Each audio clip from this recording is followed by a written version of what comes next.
Vulk from the Straw Kites band based in the UK.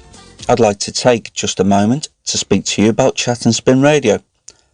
Chat and Spin Radio is a non-for-profit organisation and as such relies upon advertising and contributions to help bring you the quality entertainment around the clock. With the onset of COVID-19, some advertisers have been lost and as you can imagine, this impacts upon the station's ability to stay in operation. If you enjoy the streaming content of Chat and Spin Radio as much as I do, I'd like to ask you to take a moment and donate whatever you can afford to help keep Chat and Spin Radio going strong. Any amount is appreciated and donating is easy. While the preferred method is PayPal, any means will be gladly and gratefully received. To donate, go to www.chatandspinradio.com and click the donate button on the right hand side of the page. Thank you. And now it's another in-depth interview with Ron on Chat and Spin Radio. And thank you very much to Russ once again. And the time now on Chat and Spin Radio in the UK is 11:39 p.m. We've got our next and final caller for this show on the line right now. Who's calling and where are you calling from? How's it going? My name's Phil Hore and I'm from Bouldercombe in Queensland at the moment, which is a small country town in rural Queensland. In Australia. In Australia. Right. Not in a house. Well, I think just about everybody's in a house at the moment. Anyway, Phil, now, you're, amongst other things, you're now a book author. So just tell me about the books that you've written and had published and ones that are coming out in the very near future. Sure. As you mentioned, I've got a lot of pots on the boil. I write for a magazine called the Prehistoric Times. So if anybody likes dinosaurs, I suggest they pick that up. I've been in a bunch of anthologies, including Raygun Retro, which is a classic sci-fi story, because these days science fiction is all bad times and just bleak futures, where this is going back to when it was more about an adventure. So that's a great one. But my personal love is history, and I've worked in a lot of museums, and over those years I've picked up a lot of stories, and I've collected those stories and stored them away, and I'm starting to release them in a new way. So my first book was Brotherhood of the Dragon, and it's based on the Raymond Chandler, Humphrey Bogart noir film, The Big Sleep, but it's actually set around the Jack the Ripper murders in London.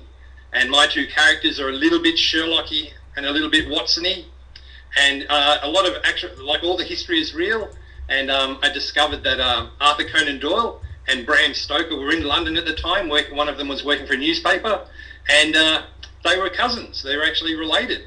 And so these two guys start hanging around the investigation, and whenever anything Sherlocky happens, Arthur Conan Doyle's like writing it down in a book. Oh, that's a good idea for a novel.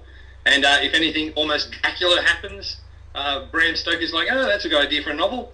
And it's just the unfolding of the Jack the Ripper murders in a new way. So that's a trilogy. So that's book one, and that's been out for a while.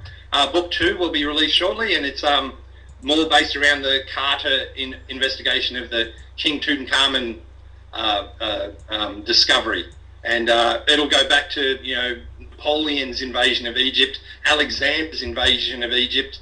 So I'm quite looking forward to that one. But a new book of just being released today, or the cover will be released today, is Golgotha. And it's a World War I murder mystery set in the trenches. A lot of people may not be aware, but there was a great myth in the First World War about what was called the crucified soldier, that some Allied soldiers went into no man's land and they actually found a soldier that had been crucified on a barn door. And obviously the Allies got extremely angry about this, and the men in the trenches got incredibly angry about this. There is no evidence this ever actually happened, but the rumour of it happening was so great that it almost cost us the war. A lot of the Allied soldiers just wanted to take revenge on the Germans right there and then, charge forward, and that wasn't such a great thing, because if they're just charging forward with no plan, they could get just wiped out, the front line collapses, and Germany wins the war. So The Allied HQ is worried about this. They realise that nobody in the trenches really trusts the HQ anymore, the High Command. So what they do is they actually do a bit of a vote system, and they get each army to bring forward a soldier to help investigate the crucified soldier and find out if it's real, and hopefully settle the army down. So this is a story about an English soldier, an Australian soldier, a Canadian soldier, all joining forces to try and investigate this myth of the crucified soldier. And it takes them into, it's all real history again. And what they discover is actually one of the big dark mysteries of the war. And they literally find an issue that almost cost us the war when Ireland started to rebel. So, it's been a great time investigating, and I love investigating history. So the cover of that book's being released today.